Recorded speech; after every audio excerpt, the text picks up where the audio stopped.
Ok? Ok, até aqui tudo bem. Vamos agora ver quais são os elementos do Estado. Os elementos do Estado são três, principalmente, segundo Jelinek. Temos o elemento humano, que acaba por ser o povo, que são os cidadãos, têm um vínculo jurídico com o Estado. Temos o elemento físico, que é o território. E temos o elemento institucional, ou seja, o poder político de forma soberana, existe uma soberania deste Estado. O elemento do povo é um elemento muito importante porque basicamente define quem nós somos. Basicamente, eu digo basicamente muitas vezes, e a cidadania é definida como um vínculo jurídico que nós temos com o Estado, que nos dá acesso a certos direitos e nos impõe certos deveres. Ou seja, nós podemos, por exemplo, viver numa democracia, mas também temos alguns deveres, por exemplo, pagar impostos, etc. Acontece que há, devido à forma como os países têm as suas leis e como atribuem a cidadania, este vínculo jurídico aos seus cidadãos, existem algumas situações de conflito. No entanto, estes conflitos podem ser positivos ou negativos. Os conflitos positivos é aquele em que eu posso ter duas nacionalidades, ou três, ou quatro. E pronto, resolve-se. Porém, existe a situação do conflito negativo, em que eu não tenho nenhuma nacionalidade. Porém, a Declaração Universal dos Direitos do Homem, da ONU, acaba por proibir isto, o que impõe uma certa forma de o resolver. Portanto, vamos ver quais são as formas de adquirir cidadania. Para termos a cidadania portuguesa, a forma mais relevante de o adquirirmos é através dos nossos pais. Ou seja, se nós formos filhos de pais portugueses, nós vamos ser portugueses. Mas existe também a vertente do ius soli, ou seja, nós falamos do ius sanguíneo, de sangue.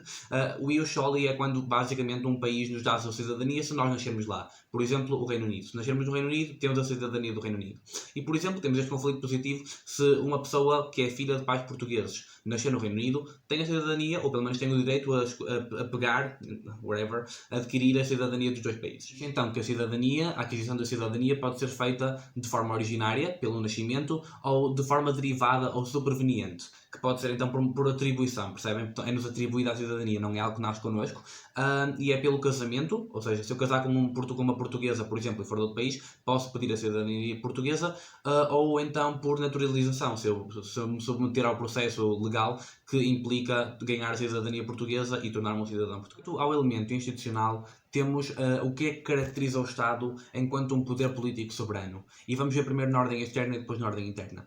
Na ordem externa é tradicionalmente visto como o direito de celebrar tratados e convenções, a nível internacional, lá está, o direito também de ter representações diplomáticas noutros países, e antes esta definição incluía também o direito de iniciar guerra, mas agora foi alterada porque, eventualmente nós evoluímos, não é?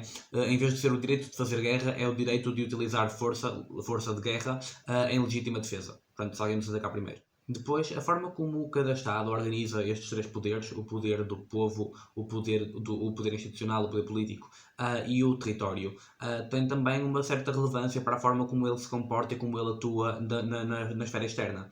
Por exemplo, temos Estados soberanos, e os Estados soberanos podem ser Estados unitários. Depois, os Estados unitários podem ser regionais ou não regionais. E se forem regionais, podem ser integralmente regionais, parcialmente regionais. Portugal é um Estado soberano, claro, unitário, regional e é parcialmente regional, porque temos duas regiões autónomas, como vocês sabem. Além dos Estados unitários, temos também então os Estados compostos. E nos Estados unitários o poder emana todo da mesma fonte. Nos Estados compostos, então, existem várias unidades com poder dentro deste Estado. Temos em primeiro lugar a Confederação. A Confederação é a associação de vários Estados que partilham o poder de forma horizontal e basicamente passam a ser Estados confederados, que são Estados semi-soberanos e fazem parte desta Confederação. A Confederação é o todo, os Estados confederados são as partes. Depois temos a Federação, que é também uma associação de Estados que se associam, mas que acabam por, além de partilhar os poderes horizontalmente, acabam por delegar os poderes a uma entidade superior, que se chama a União. Pronto, passa a ser a União. Isto é um exemplo dos Estados Unidos. Os Estados Unidos começaram, historicamente, por ser uma confederação e depois evoluíram para a União, que decidiram criar o Estado Federal. E temos o Estado Federal, que é a entidade superior, e temos os Estados Federados, que são os que estão meio que submetidos a esta entidade. Outros exemplos, então, de Estados compostos são a União Pessoal. O Estado de União Pessoal, em que, por acaso, aconteceu um monarca que por causa das linhas hereditárias acaba por ser acaba por ser chefe de Estado, acaba por ser rei de dois países diferentes. Imaginem, Portugal e Espanha, quando tivemos os Filipos. E quando tivemos também a crise de sucessão da primeira dinastia. Acontece exatamente porque às vezes os monarcas, por causa dos casamentos que eles fazem, acabam por acumular títulos. E neste caso então teríamos o chefe de Estado a ser o mesmo em dois países.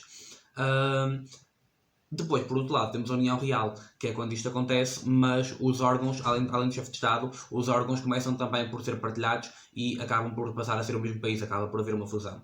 Temos, tendencialmente, que as confederações passam a federações e que as uniões pessoais passam a uniões reais. Não é obrigatório, mas é uma tendência bastante verificada. E reparem que tudo isto eram Estados soberanos. Agora vamos ver os Estados semi-soberanos. Temos então os confederados, que acabam por não ser soberanos porque partilham os poderes entre si. Depois temos os Estados exíguos, que são Estados com um território tão reduzido que não conseguem ter soberania externa completa, não se conseguem fazer representar. E, portanto, associam-se a outro Estado. Por exemplo, temos o Mónaco, Andorra ou Liechtenstein.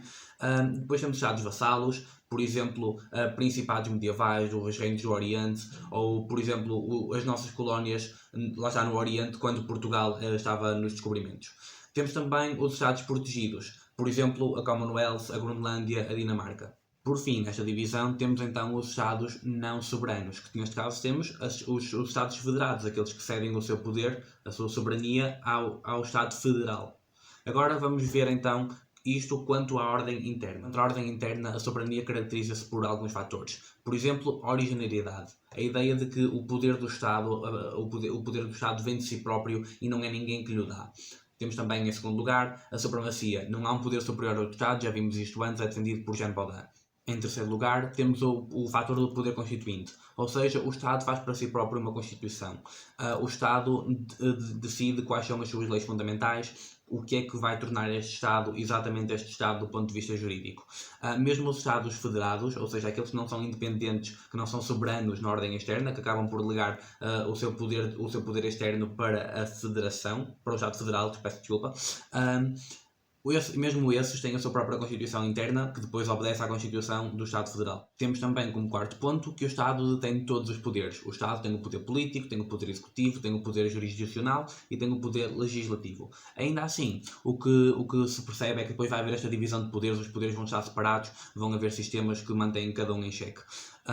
E por fim, temos então a possibilidade de delegação de poderes. O Estado é central, o poder emana todo da mesma fonte. Porém, pode delegar competências, e isto é uma coisa que se chama princípio da subsidiariedade. Ou seja, devemos dar o poder de tomar uma ação a quem está mais apto, a quem conhece melhor a situação. Portanto, se o Estado entende que uma certa política é melhor aplicada a nível municipal, vai dar o poder aos municípios de aplicar essa política. Por exemplo, a gestão das redes de reciclagem. Não faz sentido a Assembleia da República estar em Lisboa a decidir como é que vai ser a reciclagem na Maia. Portanto, o que nós vamos ter é que cada município vai ter essa competência delegada e, portanto, cada um deles organiza da forma que acham mais fit. Dentro desta delegação de poderes é importante distinguir dois tipos. Temos a desconcentração, que é o Estado, dentro da sua própria pessoa-Estado, divide-se, por exemplo, em ministérios, ok? E divide-se em associações e instituições, etc. Mas tudo dentro do Estado. Por outro lado, temos a descentralização, que o Estado atribui poderes, mas cria novas pessoas coletivas. Essas pessoas coletivas também respondem perante o Estado, também acabam por ser parte do Estado de alguma forma, mas são uma entidade coletiva diferente. Temos, por exemplo, as regiões autónomas. As regiões autónomas são um exemplo de descentralização política. Eles têm um governo próprio, têm um certo poder legislativo, ainda que obedeçam ao governo central, ao Estado português. E depois temos uma descentralização administrativa, que são, por exemplo, os municípios, as autarquias locais. Acabamos então esta parte inicial de direito constitucional. Voltaremos mais tarde, deixem-me ver exatamente para quê, para o Estado e a experiência constitucional, onde vamos explorar então as várias famílias das constituições, as especificidades de cada uma, como surgiram, compará-las entre si, todas essas cenas divertidas que poderemos ter a oportunidade de estudar. Para já gostava só de dizer que, obviamente, eu sou um estudante disto, eu sei tanto como vocês, estou só a tentar fazer a minha parte para ajudar numa sequência de um projeto que comecei no secundário. Se tiverem feedback, comentem, mandem mensagem privada. Eu sou Alex, vou deixar na descrição, quer no Twitter, quer no Instagram. Se forem da minha faculdade, encontrem-me na faculdade, chateiem. Eu estou sempre aqui para melhorar e só quero ajudar-vos. Portanto, se puderem ensinar-me a ajudar, ensinem. Beijinhos, abraços e até à próxima.